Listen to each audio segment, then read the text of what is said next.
법원이 증거를 인멸할 염려가 있다며 한학자 통일교 총재에 대한 구속영장을 발부했습니다. 통일교 현안 청탁 의혹에 대한 특검 수사가 탄력을 받을 전망입니다.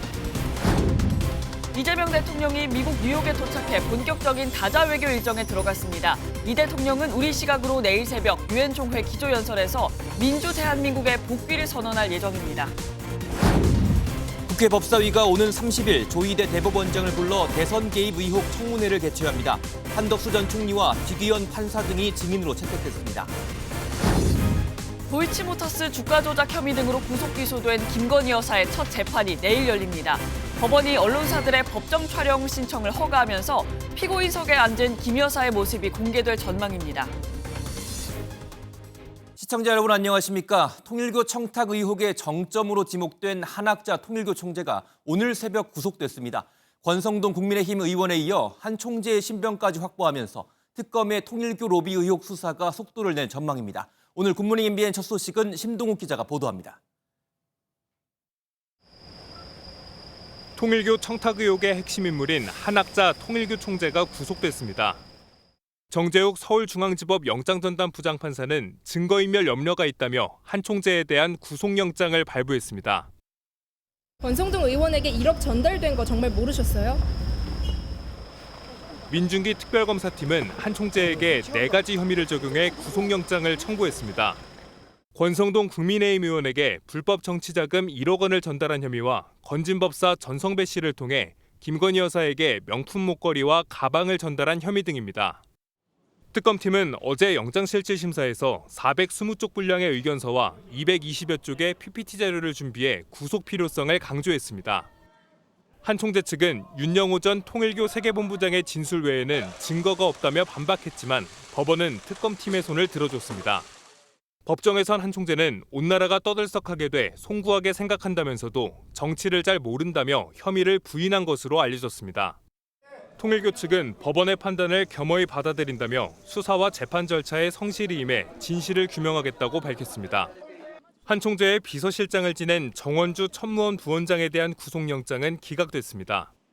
특검팀은 지난 16일 구속된 권 의원을 오늘 다시 불러 조사할 예정입니다. 김건희 여사와 공모해 통일교 현안 청탁과 함께 금품을 수수한 혐의를 받는 전 씨의 첫 재판도 오늘 오후 진행될 계획입니다. MBN 뉴스 심동욱입니다. 정치자금법 위반 등의 혐의로 구속 기소된 김건희 여사의 재판이 내일 시작되는데요. 재판부가 김 여사의 첫 공판에서 언론사의 법정 촬영을 허가했습니다. 전직 대통령 촬영이 허가된 사례는 있었지만 전 대통령 배우자의 법정 모습이 공개되는 건 최초입니다. 보도에 안병수 기자입니다. 지난달 29일 김건희 여사가 구속 상태로 재판에 넘겨졌습니다. 도이치모터스 주가 조작 사건, 공천 개입 사건과 건진법사 청탁 의혹 등과 관련해 3가지 혐의로 우선 기소됐습니다. 국민 여러분께 저같이 아무것도 아닌 사람이 이렇게 심려를 끼쳐서 진심으로 죄송합니다. 내일 김 여사의 첫 재판을 앞두고 법원이 법정 촬영을 허가했습니다. 전 대통령 배우자 법정 촬영이 허가된 건 처음인데 재판 공개를 요구하는 목소리를 고려한 걸로 보입니다. 김 여사는 구속 이후 병원 진료를 받으러 나온 모습을 MBN이 포착한 것을 제외하고 한 번도 외부로 노출된 적이 없었습니다. 전직 대통령의 경우 법정 촬영이 허가된 사례가 있었습니다. 당장 윤석열 전 대통령의 경우 지난 4월 21일 내란 우두머리 혐의와 관련한 2번째 공판 기일 때 법정 모습이 공개됐습니다. 국민의 관심과 알 권리 등을 고려해서 이전 유사 사안 준비와 마찬가지로 공판 개시 전에 한해서 법정 촬영을 허가했음을 알려드립니다. 전두환, 노태우, 이명박, 박근혜 전 대통령의 재판들은 모두 첫 재판에서 촬영이 허가된 바 있습니다. 한편 특검팀이 기소한 1심 재판들이 하나둘 진행 중인 가운데 서울고법이 2심으로 넘어오는 특검 사건은 집중심리재판부가 맡을 예정이라고 밝혔습니다. MBN 뉴스 안병수입니다. 12.3 비상계엄 당일 국무위원이 아니었음에도 국무회의에 참석한 것으로 알려진 홍철호 전 정무수석을 어제 특검팀이 피의자 신분으로 소환했습니다. 홍 전 수석이 계엄 관련 자료들의 폐기를 시도하는 등 비상계엄 관련 증거를 인멸했다는 의혹입니다. 이동현 기자의 단독 보도입니다. 조은석 특별검사팀이 홍철호 전 대통령실 정무수석 비서관을 피의자 신분으로 소환한 것으로 MBN 취재 결과 확인됐습니다. 지난달 참고인 신분으로 특검 조사를 받았던 홍 전 수석이 피의자 신분으로 소환된 것은 어제가 처음입니다. 홍 전 수석이 대통령실에서 퇴임한 뒤 두 차례에 걸쳐 휴대전화를 교체한 점 등에 대해 특검팀은 증거인멸 혐의가 있다고 보고 있습니다. 또 특검팀은 어제 조사는 본인 관련 혐의가 중심이라면서도 홍 전 수석이 계엄 전후 국무회의 현장에서 목격한 것 관련 질문을 이어간다고 밝혔습니다. 앞서 특검팀은 지난 18일 정진석 전 대통령실 비서실장도 대통령실 PC 파기 의혹 등 증거인멸 혐의로 불러 조사한 바 있습니다. 홍 전 수석은 계엄 선포 직후인 지난해 12월 3일 오후 11시쯤 당시 국민의힘 원내대표였던 추경호 의원과도 통화한 것으로 드러나 계엄 해제 표결 방해 의혹과도 관련되어 있습니다. 갑자기 계엄이 무슨 상황이냐 궁금하고 해서 전화를 제가 겁니다. 그리고 상황 파악을 하고 서로 전국에 대한 우려를 하면서 약 3분간 통화를 하게 됩니다. 홍 전 수석 측은 사적인 내용 몇 개 삭제하고 휴대전화를 교체한 걸 증거인멸로 확대했다며 혐의를 부인하는 입장입니다. MBN 뉴스 이동현입니다. 한동훈 전 국민의힘 대표가 결국 내란 특검팀의 공판전 증인신문 소환장을 수령하지 않은 것으로 확인됐습니다. 오늘로 예정된 증인신문에 출석하지 않을 가능성이 커지면서 특검팀 수사에도 차질이 예상됩니다. 노하린 기자가 보도합니다. 한동훈 전 국민의힘 대표가 계엄 해제 의결 방해 의혹과 관련해 법원이 보낸 증인 소환장을 수령하지 않은 것으로 확인됐습니다. 서울중앙지법은 지난 12일과 18일 한 전 대표에게 증인 소환장을 발송했지만 두 차례 모두 패문부재를 사유로 전달되지 않았습니다. 소환장을 받지 않은 한 전 대표에게는 출석 의무가 발생하지 않아 오늘 열릴 공판전 증인신문에 출석하지 않을 가능성이 큽니다. 앞서 한 전 대표는 조은석 특별검사팀이 정치적인 접근을 하고 있다며 사실상 불출석 의사를 밝혔습니다. 저한테 들을 수 있는 얘기는 이미 다 공개돼 있잖아요. 그러니까 이거는 저를 이렇게 뭐 강제로라도 끌어내서 뭐 그렇게 좀 모욕을 주겠다 이런 의미로 보이거든요. 하지만 특검팀은 증인신문에 출석해 법률가로서 면모를 보여주지 않을까라는 기대를 하고 있다며 한 전 대표 출석을 거듭 요청했습니다. 특검팀은 지난 10일 한 전 대표에 대해 공판전 증인신문을 청구하며 수사에 있어 없어서 안 될 사람이라고 강조한 바 있습니다. 법원의 소환장을 계속 안 받는 게 이재명 대통령의 모습과 판박이라는 목소리도 나옵니다. 이 대통령은 올해 초 공직선거법 2심 재판을 앞두고 소환장 수령이 늦어지면서 시간을 끌었다는 지적을 받았습니다. 증인신문 개최가 불투명해짐에 따라 한 전 대표를 통해 계엄 해제 의결 방해 관련 진술을 확보하려던 특검 수사에 차질이 빚어질 것으로 보입니다. MBN 뉴스 노하린입니다. 이재명 대통령이 한국 시각으로 오늘 유엔 총회가 열리는 미국 뉴욕에 도착했습니다. 세계 최대 자산운용사 블랙록의 레리 핑크 최고 경영자와의 만남으로 3박 5일 일정을 시작했는데요. 내일은 유엔 총회 기조연설을 통해 대한민국이 외교 무대에 복귀했음을 알릴 예정입니다. 뉴욕에서 송주영 기자가 전합니다. 이재명 대통령이 김혜경 여사와 함께 전용기인 공군 1호기에서 내려옵니다. 한영나온 차지훈 주 유엔 대표부대사 부부와 강경화 주미대사 내정자 등과 악수하며 인사를 나눕니다. 미국 방문 첫 일정으로 이 대통령은 세계 최대 자산운용사 블랙록의 레리 핑크 회장을 만났습니다. 이 자리에서 레리 핑크 회장은 아시아 태평양의 AI 수도를 한국에 만들겠다고 말했고 이 대통령도 화답했습니다. 이재명 대통령은 한국의 아시아 태평양 AI 수도 실현을 위해 협력할 수 있게 된 점을 환영하며 이 대통령은 이후 미 상하원 의원을 만났고 현재는 동포 간담회 일정을 소화 중입니다. 한국 시각으로 오늘 밤 11시부터 유엔 총회 일정도 시작됩니다. 이재명 대통령은 내일 유엔 총회에서 기조 연설을 합니다. 내란 사건으로 무너졌던 대한민국의 민주주의 복원을 선언하고 이재명 정부의 외교 비전을 밝힐 계획입니다. 뉴욕에서 MBN 뉴스 송주영입니다. 국회 법사위가 또다시 파행을 겪었습니다. 열리기만 하면 충돌, 추나대전, 또 난장판이었습니다. 건진법사 관봉권 띠지 분실 경위를 밝히기 위한 청문회 자리에서 시작부터 고성과 설전으로 아수라장이 됐습니다. 정태웅 기자가 보도합니다. 관봉권 띠지 분실 관련 입법 청문회를 앞두고 법사위에선 날선 고성이 오갔습니다. 반말하지 마십시오. 정치 공작, 가짜뉴스 공장 민주당이라고 쓴 종이가 국민의힘 의원들 노트북에 붙어있던 점이 문제가 됐습니다. 그러세요. 아, 왜 경위한테 그러세요? 조선 의원님은 가만히 앉아 계시고 오선 의원님께서는 불법 유인물부터 철거해 주시기 바랍니다.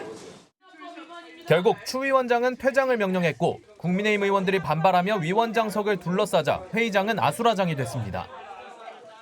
야당 의원들이 발언권을 달라고 거세게 항의하자 여당 의원들은 검찰 개혁을 막으려는 공작이라고 받아쳤습니다. 검찰 개혁되면은 큰일 납니까? 그렇게 하시는 것이 윤석열 오빠한테 무슨 도움이 되시겠습니까? 윤석열 대통령 얘기를 왜 합니까 여기서? 오전 내내 파행으로 얼룩진 청문회는 오후 들어서 정상적으로 진행됐습니다. 관봉권 띠지가 훼손된 경위를 집중 추궁하는 여당 의원들과 당시 수사 담당자 사이에 신경전이 벌어졌습니다. 그게 뭐 하는 자세입니까? 뭐 하는 자세요? 검사요? 검사가 세상에 무서운 게 없어요? 의원님, 비닐은 어디 가고 띠지는 어디 갔어요? 답변 드리면 되겠습니까? 답변을 하게 해주십시오. 담당 검사는 압수물을 대조하는 과정에서 관봉이 풀어졌다며 고의로 증거를 은폐했다는 의혹은 사실이 아니라고 주장했습니다. MBN 뉴스 정태웅입니다. 조희대 대법원장과 한덕수 전 총리의 회동설을 둘러싸고 정치권이 다시 충돌했습니다. 국민의힘은 민주당의 정치 공작이라며 경찰에 고발장을 제출했고 민주당은 본질은 조희대 사법부의 대선 개입 여부라고 강조했습니다. 김현 기자입니다. 국민의힘이 서영교, 부승찬 민주당 의원을 허위사실 유포, 명예훼손 혐의로 경찰에 고발했습니다. 윤석열 전 대통령 탄핵 직후 조희대 대법원장과 한덕수 전 총리가 만났다는 회동설을 제기하자 허위사실이라며 법적 대응에 나선 겁니다. 국민의힘 이름으로 서영교, 부승찬 의원을 고발 조치하였습니다. 100% 거짓말이라고 보고요. 저는 사기극이라 봅니다. 그러면서 이번 사태의 핵심은 국회 한복판에서 의혹을 키운 두 사람이라며 유튜버 뒤에 숨지 말고 결자 해지하라고 압박했습니다. 국민의힘은 정청래 대표를 포함한 민주당 의원 10여 명과 방송인 김어준 씨 등을 추가 고발할 계획입니다. 민주당은 야당의 고발 전에 조희대 재압박으로 맞받았습니다. 조희대 대법원장의 말은 믿지 못한다며 사법개혁의 필요성을 다시 한번 강조했습니다. 동지의 말을 믿지 내란에 입 닫은 조희대의 말은 못 믿겠습니다. 본질은 조희대 사법부의 대선 개입 구테타 조사입니다. 시민단체들의 고발도 접수된 가운데 경찰은 회동 의혹을 제기한 인사들에 대한 수사에 착수할 방침입니다. MBN 뉴스 김현입니다. 이런 가운데 조희대 대법원장은 어제 공식 행사에 참석해 세종대왕은 법을 왕권 강화 수단으로 삼지 않았다라는 발언을 했습니다. 더불어민주당은 스스로 왕이 돼 대선 개입 의혹을 촉발한 장본인이 오만한 궤변을 늘어놓았다고 비판했는데요. 오늘 30일 법사위는 민주당 주도로 조 대법원장의 대선 개입 의혹과 관련한 청문회를 열기로 했습니다. 이승민 기자의 보도입니다. 어제 대법원이 주최한 국제행사에서 조희대 대법원장은 세종대왕은 정의롭고 공정한 사법을 구현하기 위해 노력했다고 밝혔습니다. 세종대왕께서는 법을 왕권 강화를 위한 통치 수단이 아니라 백성들의 삶의 질을 향상시키고 그들의 권리를 보장하는 규범적 토대로 삼으셨습니다. 법률가로서의 세종을 소개하는 맥락이었는데 여당의 내란 특별재판부 추진을 비판하며 사법부 독립을 호소한 것 아니냐는 해석이 나왔습니다. 대법원은 지난해부터 행사를 준비해 주제와 발표자도 이미 정해져 있었다며 과한 해석을 경계했습니다. 하지만 더불어민주당은 오만한 궤변이라며 사법개혁이야말로 세종대왕이 꿈꿨던 민본사법을 구현한 것이라고 반박했습니다. 국회 법사위는 민주당 주도로 조 대법원장의 대선 개입 의혹을 밝힐 긴급 청문회를 열기로 했습니다. 조 대법원장과 한덕수 전 국무총리, 쥐기현 판사, 대법관 4명 등을 증인으로 채택했습니다. 대선 개입 의혹이 제기되고 있는 조희대 대법원장에 대해서 국회가 정당한 감사권 발동을 일환으로 국민의힘 의원들은 삼권 분립 침해라고 반발하며 퇴장했습니다. 국회가 입법청문회라는 이름으로 대법원장을 부른다는 것, 그것은 사법 파괴를 말하고 있습니다. 청문회는 오는 30일 오전 10시로 예정된 가운데 조 대법원장이 실제로 출석할지는 불투명합니다. MBN 뉴스 이승민입니다. 여당이 기업 활동을 위축시켜온 낡은 규제를 걷어내겠다며 배임죄 폐지에 드라이브를 걸고 있죠. 여기에 야당이 배임죄 1호 수혜자는 이재명 대통령이라고 반발했습니다. 여당은 정치 공세라며 팽팽하게 맞서고 있는데 이 소식은 김태희 기자가 전해드립니다. 여당이 배임죄 폐지를 공언하자 야당은 배임죄 폐지 1호 수혜자는 이재명 대통령이라며 강하게 반발했습니다. 대장동과 백현동 개발 비리, 성남FC 후원금 의혹 등 이 대통령이 기소된 사건 상당수가 배임 혐의를 포함하고 있기 때문입니다. 기업 환경 개선이라는 미명 아래 이재명 대통령의 재판을 무력화시키고 법을 없애서 면소 판결을 받겠다는 얄팍한 속셈입니다. 배임죄는 타인의 사물을 처리하는 사람이 부당하게 이익을 챙기거나 손해를 끼쳤을 때 적용되는 범죄로 기업 규제냐 경제 정의 장치냐를 두고 논란이 이어지고 있습니다. 더불어민주당은 정치검찰 출신 정치인들의 무책임한 공세라며 맞받아쳤습니다. 배임죄가 과거 권위주의 정권에서 만들어져 지금까지 남용돼 왔다는 겁니다. 배임죄는 군부 독재 권위주의 정권의 유산입니다. 정치검찰은 배임죄를 악용하여 기업인들을 무분별하게 기소하고 정적을 탄압해왔습니다. 민주당은 대한상공회의소 등 재계가 배임죄 폐지를 꾸준히 건의해온 만큼 이번 정기국회에서 반드시 처리하겠다는 방침입니다. 경제 형벌 합리화냐 대통령 방탄이냐를 두고 배임죄 폐지가 전국의 새 뇌관으로 부상하고 있습니다. MBN 뉴스 김태희입니다. 다음 소식입니다. 지난해 6월 경기도 화성 아리셀 배터리 공장에서 발생한 화재로 23명이 안타깝게 목숨을 잃었죠. 아리셀 화재 참사에 대한 경영진의 책임을 묻는 1심 판결이 오늘 선고됩니다. 검찰이 박순관 대표에게 징역 20년을 구형한 가운데 중대재해처벌법 위반 혐의에 대한 역대 최고 형량이 나올지 주목됩니다. 강세현 기자입니다. 배터리가 터지더니 순식간에 연기가 건물을 가득 채웁니다. 지난해 6월 배터리를 만드는 아리셀 공장에서 화재가 발생해 23명이 숨졌습니다. 오늘 오후 박순관 아리셀 대표 등 공장 관계자들에 대한 1심 선고가 내려집니다.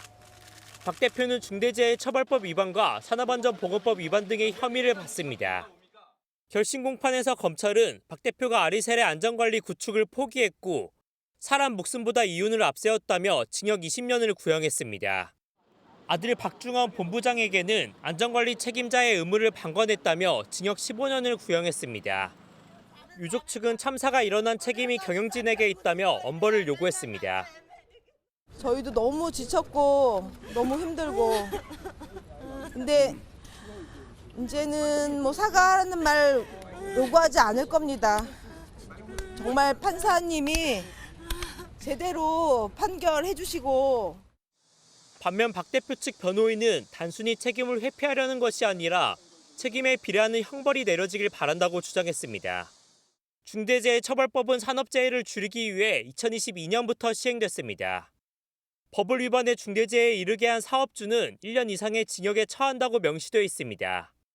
하지만 국회 입법조사처 보고서에 따르면 중대재해처벌법 위반 재판에서 실형이 선고된 사례는 5건에 그쳤고 최대 형량은 징역 2년이었습니다.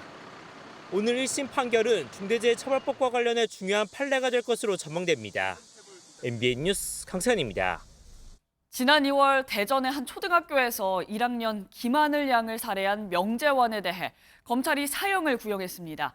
법원에서 진행된 정신감정에서는 명재환이 심신미약 상태였다는 결과가 나왔는데 재판부는 형을 감경할 사유가 될지 신중하게 판단하기로 했습니다. 보도에 장동건 기자입니다. 파란색 모자를 쓰고 경찰차에 오르는 전직 교사 48살 명재환. 지난 2월 대전의 한 초등학교에서 1학년 김하늘 양을 유인해 살해한 혐의로 구속 기소됐습니다. 피해자한테 하실 말씀 없으신가요? 검찰이 사건 발생 7개월 만에 명 씨에게 법정 최고형인 사형을 구형했습니다. 검찰은 명 씨가 아무런 죄 없는 아동을 잔혹하게 살해했고 반성문을 86차례 제출하고 있으나 수사 단계에서 반성의 기미가 전혀 없었다며 구형 이유를 밝혔습니다. 그런데 명 씨 측 요청으로 진행된 정신감정에서 범행 당시 명 씨가 심신미약 상태에 있었다는 취지의 결과가 나왔습니다. 앞서 수사기관이 진행한 정신감정과는 상반된 결과가 나온 겁니다. 검찰은 수사 당시 정신의학과 전문의의 자문 결과 등을 토대로 볼 때 명 씨가 자신의 범행 의미와 결과를 충분히 예견한 상태였다고 맞섰습니다. 재판부는 심신미약에 의한 범행인지 형을 감경할 만한지 신중히 판단하겠다고 밝혔습니다. 명 씨는 최후 진술에서 가장 안전해야 할 학교에서 교사에 의해 말도 안 되는 사건이 일어나 사과드린다고 말했습니다. 명 씨에 대한 1심 선고 공판은 다음 달 20일 열립니다. MBN 뉴스 장동건입니다. 코로나19 백신을 맞고 일주일 뒤 뇌출혈로 숨진 시민의 유족에게 정부가 피해를 보상해야 한다는 법원의 판단이 나왔습니다. 재판부는 백신 접종과 사망 사이에 인과관계가 있다고 보는 게 타당하다며 유족의 손을 들어줬습니다. 이시열 기자입니다. 지난 2021년 40대 남성 A씨는 코로나19 백신을 접종받고 2시간 뒤 쓰러진 채 발견됐습니다. 병원으로 옮겨진 A씨는 뇌출혈 진단을 받고 치료를 받았지만 일주일 뒤 숨졌습니다. A씨의 배우자 B씨는 피해 보상을 신청했지만 질병관리청은 예방접종과 뇌출혈 사이의 인과성을 인정하기 어렵다며 받아들이지 않았습니다. B씨는 백신 접종이 A씨의 기저질환인 모야모야병을 악화시켜 사망에 이르게 했을 가능성이 있다며 지난 2023년 질병관리청을 상대로 소송을 제기했습니다. 약 2년 뒤 법원은 B씨의 손을 들어줬습니다. 재판부는 망인의 사망과 백신 접종 사이에 인과관계가 있다고 봄이 타당하다며 질병관리청의 피해 보상 거부는 위법하다고 설명했습니다. 또 코로나19 백신 접종 후 피해 발생 가능성과 확률이 어떠한지 명확히 밝혀지지 않았다고 덧붙였습니다. 이번 판결에 질병관리청은 즉각 항소했고 백신 피해자 단체는 소송을 취하해야 한다고 주장했습니다. 백신 부작용으로 가능성이 높다라고 하면서 인과관계 인정했는데 그걸 항소를 하면 정말 가장을 잃은 사람들은 그때 2번 가해를 하는 겁니다. 피해자 단체가 출범한 이후 백신 접종과 피해 사이에 인과성이 인정된 판례는 지금까지 3건에 불과합니다. 피해자 측이 패소한 사례가 훨씬 많았던 만큼 코로나19 백신과 피해 사이의 인과관계를 둘러싼 법적 갈등은 계속될 전망입니다. MBN 뉴스 이시열입니다. 구조활동 도중 순직한 해양경찰관 고 이재석 경사 유족들이 어제 사고 현장을 찾았습니다. 이 자리에는 이 경사와 함께 근무했던 파출소 당직팀장이 찾아와 무릎을 꿇고 사죄했는데요. 유족들은 분통을 터뜨렸습니다. 노승환 기자가 보도합니다. 고 이재석 경사가 순직한 인천 영흥도 앞바다. 유족들이 이 경사와 마지막 인사를 하기 위해 현장을 찾았습니다. 그런데 예고 없이 사고 당시 파출소 당직 팀장이 정복을 입고 현장의 모습을 드러냈습니다. 국화꽃을 들고 무릎을 꿇은 채 유족에게 사죄했습니다. 재석이 목 찢어드린 거 죄송합니다.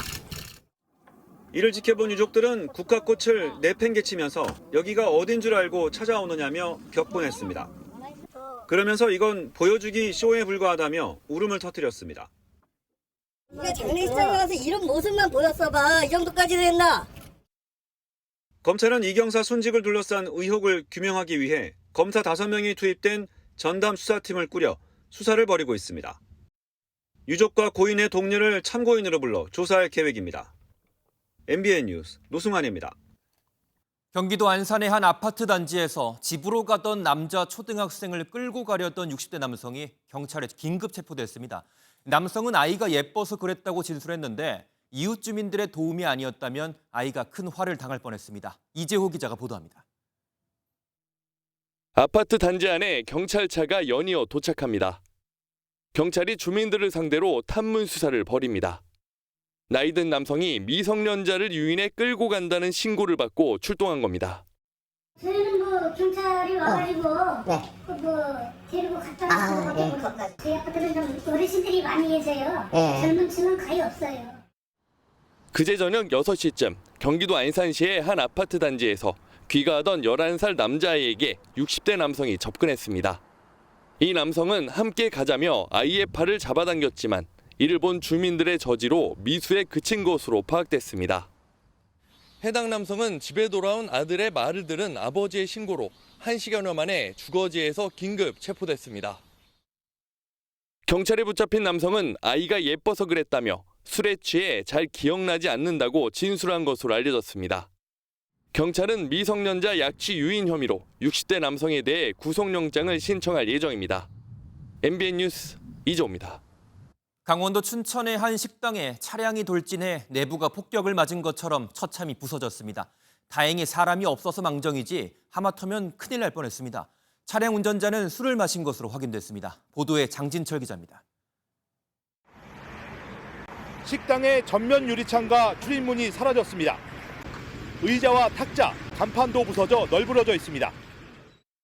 강원 춘천의 한 상가 식당으로 SUV가 돌진하는 사고가 발생했습니다. 내리막길을 내려오던 차량은 속도를 이기지 못하고 인도 경계석을 들이받은 뒤 그대로 상가로 돌진했습니다. 30대 운전자와 조수석에 타고 있던 일행이 다쳐 병원으로 옮겨졌습니다. 다행히 음식점은 휴무일이었고 행인도 없어 추가 인명피해는 없었습니다. 취재가 거절나서 누군가 내려왔어야 됐는데 딱 때마치 안 내려와서 다행이다. 여기 다 막혔는데. 경찰 조사 결과 차량 운전자는 술을 마신 상태였는데 혈중 알코올 농도가 면허 정지 수치로 알려졌습니다. 음주는 나왔고 수치상으로는 정지 같은데 지금 자세한 거는 뭐 조사를 해봐야 아는데. 경찰은 운전자를 도로교통법 위반 혐의로 입건해 정확한 사고 경위를 조사하고 있습니다. 또 차에 함께 타고 있던 30대에게 음주운전 방조 혐의를 적용할지 검토하고 있습니다. MBN 뉴스 장진철입니다. 태국 파타야를 거점으로 로맨스 스캠, 코인 사기 등 온갖 사기를 저질러 800여 명에게 210억 원을 뜯어낸 일당이 경찰에게 붙잡혔습니다.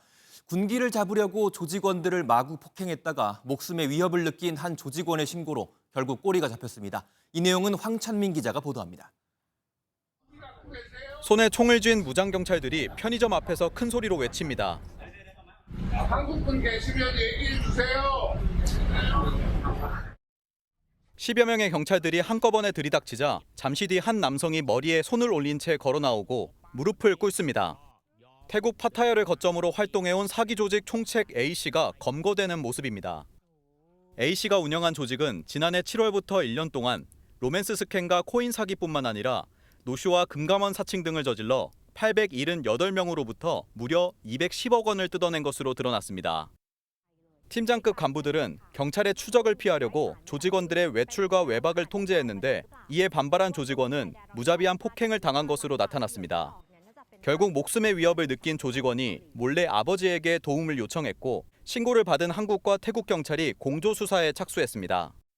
แก๊ง call center ตั้งอยู่ที่พัทยาแล้วก็หลอกคนเกาหลีมีคนเกาหลีต้องการความช่วยเหลืออยู่ที่ในแก๊ง call center นี้ครับ 태국 경찰은 지난 6월부터 파타야에 있는 한 리조트를 급습하는 등 조직원 25명을 검거해 이 가운데 21명을 구속했습니다.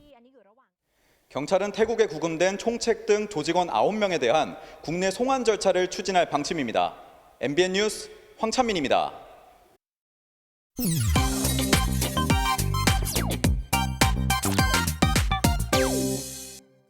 트럼프 대통령과 테슬라 CEO 일론 머스크가 나란히 앉아 악수하는 모습이 포착됐습니다.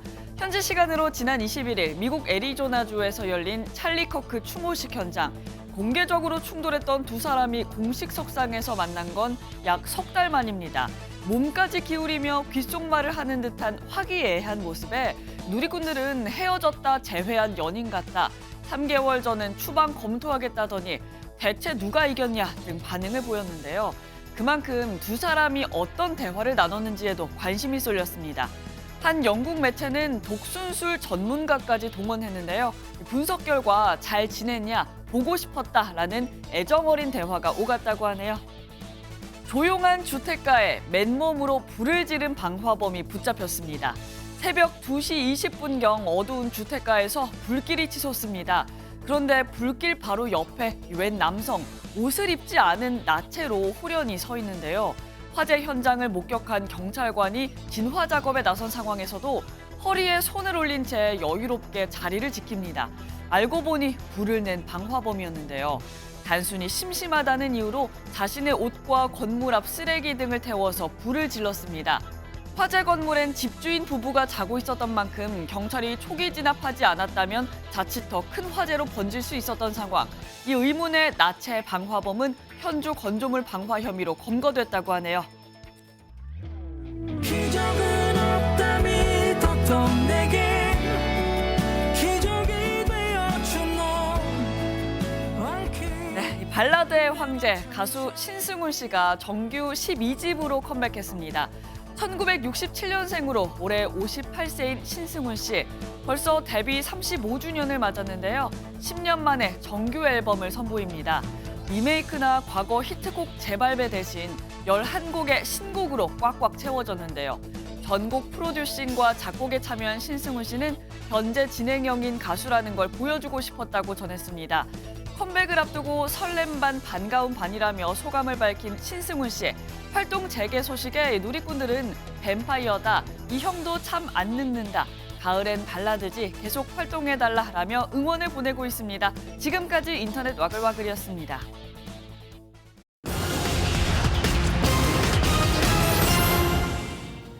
지난해보다 카드를 더 많이 사용하면 돈을 돌려받을 수 있는 상생페이백 신청자가 접수 첫 주에 600만 명을 넘어섰습니다. 지난주 상생페이백 누적 신청자는 643만 명을 기록했는데 신청하면 한 달에 최대 10만 원, 3개월 동안 30만 원까지 환급받을 수 있습니다. 최근 5년 동안 전국 은행의 ATM이 5분의 4 수준으로 줄어든 것으로 나타났습니다. 2020년 33,700여 개였던 ATM은 올해 7월 말 약 2만 6천 개로 23%가량 감소했습니다. KB국민은행이 27%로 가장 많이 줄였고 우리은행과 NH농협은행, 신한은행, 하나은행 순이었습니다. 10월 수도권 아파트 입주 물량이 10년 만에 역대 최저치를 기록했습니다. 수도권 입주 물량을 보면 1,128가구로 전달 대비 80%가 줄었는데 이는 2015년 5월 이후 가장 적은 수준입니다. 특히 서울은 46가구 입주에 그친 반면 지방 입주 물량은 지난달에 비해 65% 증가해 대조적인 결과가 나타났습니다. 지금까지 오늘의 굿모닝 경제였습니다. 추석 명절을 앞두고 과일 선물 세트 구매하려는 분들 많으실 텐데요. 올해 과일 출하량이 크게 늘면서 대형마트 기준 가격이 10% 뚝 떨어졌습니다.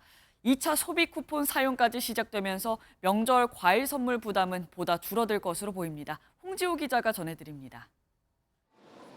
세종시 한 대형마트의 명절 선물 코너. 두 손으로 잡아야 할 정도로 큰 최고 품질 배 한 상자가 6만 5천 원에 팔리고 있습니다. 명절 선물용 배 한 박스는 크기와 종류에 따라 가격이 3만 원에서 6만 원까지 다양한데 지난해 추석보다는 10% 정도 낮아진 수준입니다. 인기가 많은 배와 사과 혼합 세트의 가격은 5만 원 정도. 작년에 비해 낮아진 가격에 소비자들은 만족스럽다는 반응입니다.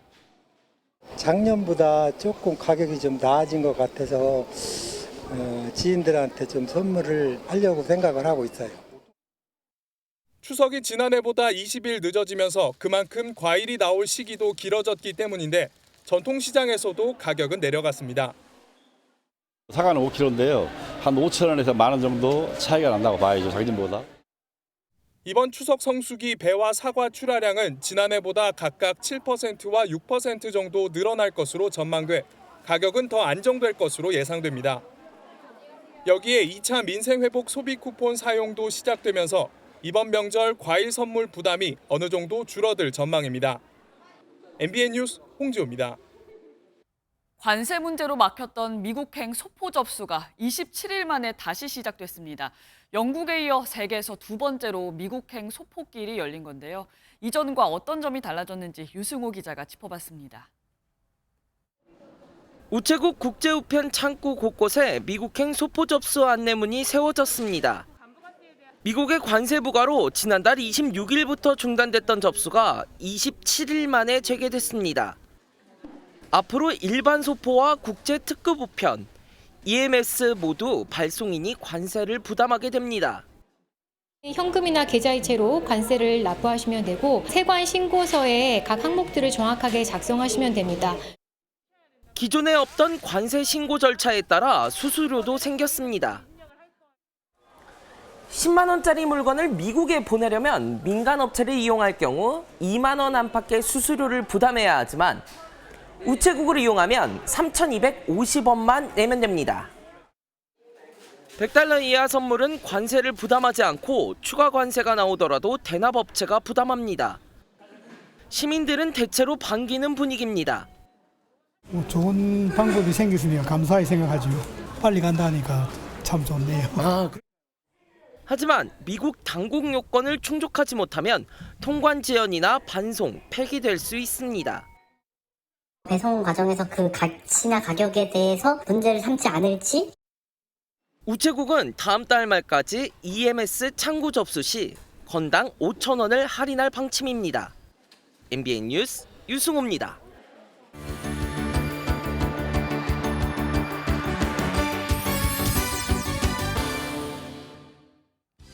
굿모닝 월드입니다. 5분 빨리 가려다 50년 먼저 간다는 얘기가 있죠. 조금만 마음의 여유를 가지면 어땠을까 싶은 순간이 미국에서 포착됐습니다. 미국 일리노이주의 한 기차역에서 포착된 아찔한 영상입니다. 한 여성이 기차 밑 빈 공간으로 몸을 숙여 들어가는데요. 반대편 승강장으로 들어오는 열차를 놓칠까 봐 멈춰있던 기차 밑을 서둘러 통과한 거랍니다. 다행히 사고로 이어지진 않았지만 자칫 목숨을 잃을 수도 있던 위험천만한 상황. 이 영상이 공개된 시점도 절묘한데요. 철도 당국이 철도 안전주간을 맞아 절대 따라해선 안 되는 행동이란 교훈적 사례로 영상을 공유했다고요. 기차를 놓쳐도 다음 차는 반드시 온다는 교훈 잊어선 안 되겠습니다. 사람이 치과에 가는 것처럼 동물들도 치과 진료가 필요할 때가 있는데요. 이번에 치과 의사를 만나게 된 환자는 몸무게가 200kg이 넘는 거대한 북극곰이었다고 합니다. 과연 치료는 잘 끝났을까요? 알래스카 동물원의 4살짜리 암컷 북극곰, 이름은 코바인데요. 최근 입을 만지작거리는 이상한 행동을 보이더니 송곳니에 금이 간 게 발견됐습니다. 문제는 무게 200kg이 넘는 초대형 환자란 점인데요. 치과 치료 방법은 단 하나, 바로 아주 많은 양의 마취제였습니다. 코바는 깊은 잠에 든 뒤 무사히 신경치료를 받고 다시 일상으로 돌아갔다고요. 다소 아플 수도 있었겠지만 이번만큼은 그냥 곰처럼 참는단 말이 딱 들어맞는 순간이네요. 마지막으로 호박에 죽고 호박에 사는 남성 소개해드립니다. 선풍기도 틀고 이불도 덮어주면서 애지중지 보살펴 바위만한 호박을 키워냈다네요. 러시아의 29살 원예가 알렉산드르 추소프 씨. 지난 10년간 그의 유일한 목표는 단 하나, 바로 호박과의 한판 승부입니다. 거대 혈통 씨앗을 찾아내 하루 1000리터 물을 퍼부었더니 120제곱미터 텃밭을 차지할 만큼 자랐습니다. 애지중지 키운 이 호박의 무게는 969kg. 아쉽게 1톤은 채우지 못했지만 러시아 신기록은 제대로 갈아치웠습니다. 이쯤 되면 채소인지 가구인지 헷갈리는 수준인데요. 도저히 포크로는 엄두가 안 나네요. 우리 눈엔 채소 괴물 같아도 추소프 씨에겐 자식이나 다름없겠죠. 지금까지 굿모닝 월드였습니다. 고민이 생겼을 때 보통은 가족이나 친구에게 털어놓곤 하죠. 그런데 요즘은 AI가 상담사 역할을 하기도 하고 스트레스 등 마음 상태를 진단해주기도 합니다. 실제 의사의 의견과도 상당히 비슷한 결과를 내놓고 있는데 정혜린 기자가 취재했습니다. 직장인 박서원 씨는 요즘 고민이 생길 때마다 AI를 찾습니다. 운세를 물어보기도 하고 힘들 땐 조언도 얻습니다. 계속 대화를 이어가다 보니까 AI가 더 저를 이해하는 것 같은 기분이 들기도 하고 맞춤형으로 저의 그 대답을 해주는 것 같아서 사람보다 더 나을 수도 있겠다라는 생각이 들어요. AI는 솔직한 마음을 털어놓기 부담스럽지 않고 사용자를 잘 알고 있다는 장점이 있는데 실제 챗GPT 사용자가 나눈 메시지 중 73%는 업무 목적이 아닌 일상 대화였습니다. AI는 한 발 더 나아가 사용자의 마음 상태까지 진단하기에 이르렀습니다. 지금부터 제 목소리로 마음 상태를 한번 측정해 보겠습니다. 가을에는 또한 오곡, 백과 등 먹거리가 풍성하기 때문에 결실의 계절이라고도 한다. 목소리의 높낮이나 떨림 등을 확인한 AI는 얼굴을 촬영해 심장 박동까지 측정합니다. 이런 정보들로 스트레스와 불안 수준 등을 진단하는데 실제 의사의 의견과 무려 90% 가까이 일치합니다. 실제 환자들의 목소리와 이들이 작성한 설문지, 정신과 전문의의 진단 결과까지 AI가 폭넓게 학습하고 내놓은 결과입니다. 구의 톤 등이 다양한 정보가 있는데 이것을 AI가 분석해가지고 음성적 특징을 추출해내고 그걸 시각화하는 영상으로 바꿔서 이걸 갖다 복합적으로 분석하여 판단하고. 관련 업계는 향후 마음 진단뿐 아니라 성대결절이나 후두암 등의 질병을 진단하는 데도 AI를 활용할 예정입니다. MBN 뉴스 정혜린입니다. 서울 집값은 다시 꿈틀대는데 이미 가격은 크게 올랐고 그렇다 보니 분당구나 광명시 등 경기도 상급지 쪽으로 분위기가 번지고 있습니다. 정부가 추가 규제에 나서기 전에 그래도 덜 오른 단지를 선점하겠다는 건데 신고가를 기록하는 단지가 늘고 있습니다. 권용범 기자가 취재했습니다. 지은 지 30년이 넘은 성남 분당 신도시의 한 아파트. 6.27 대출 규제 이후 잠잠했지만 최근 분위기가 바뀌어 거래가 늘면서 가격이 오르고 있습니다. 며칠 전에 거래가 좀 있었어요. 대형 브랜드, 불설 브랜드 최고가 규모 거래됐어요. 이 아파트는 대출 규제 이후 전용 면적 84제곱미터 기준 20억 원을 넘어섰습니다. 최근엔 20억 2천만 원에 거래되며 신고가를 경신했습니다. 한강 벨트를 중심으로 서울 집값이 뛰자 이곳 역시 오를 것이란 기대감에 수요자들이 매수에 나선 겁니다. 실제 이 아파트가 위치한 분당구는 지난달 매수건이 대출 규제 전인 5월보다 2배 가까이 늘었고 신고가 거래도 이번 달에만 49건으로 전국에서 가장 많았습니다. 광명시 역시 석 달 만에 1억 원 넘게 오르는 등 철산동과 광명동 중심으로 신고가 거래가 늘고 있고 위례 신도시에서도 30평대 아파트 최고가가 18억 원대를 기록하며 20억 원 턱밑까지 올라섰습니다. 미리 사두자라는 개념의 수요가 움직였다고 보여지거든요. 가격이 덜 올라간 지역 중에 그 다음으로 선호하는 지역들로 수요가 이동을 하겠죠. 시장에선 가격이 더 뛰면 정부가 추가 규제에 나설 수 있다는 관측이 나오는 가운데 막차를 타려는 매수세는 이어질 것으로 예상됩니다. MBN 뉴스 권용범입니다. 오늘은 낮과 밤의 길이가 같아진다는 절기 추분입니다. 이 추분이 지나면 밤의 길이가 더욱 길어지면서 가을이 깊어갈 텐데요. 오늘도 일교차 큰 이맘때 초가을 날씨가 이어지겠습니다. 내일부터는 차츰 비가 내리면서 낮 기온이 다소 낮아지겠습니다. 비는 오늘 오전 제주도를 시작으로 밤에는 남해안에도 비가 내리겠습니다. 이 비는 수요일인 내일 차츰 전국으로 확대되겠습니다. 내일과 모레 예상되는 비의 양은 서울을 비롯한 수도권과 강원 북부 내륙, 충남 서해안에 많게는 80mm 이상이 되겠습니다. 오늘 전국이 흐린 가운데 남해안에 따라서는 바람이 강하게 불겠습니다. 이 시각 현재 기온을 보시면 서울이 19.3도, 대구 17.2도를 가리키고 있습니다. 한낮에는 서울이 27도, 광주 28도까지 오르겠습니다. 이번 주말에 다시 전국에 비가 내릴 전망입니다. 내셨습니다.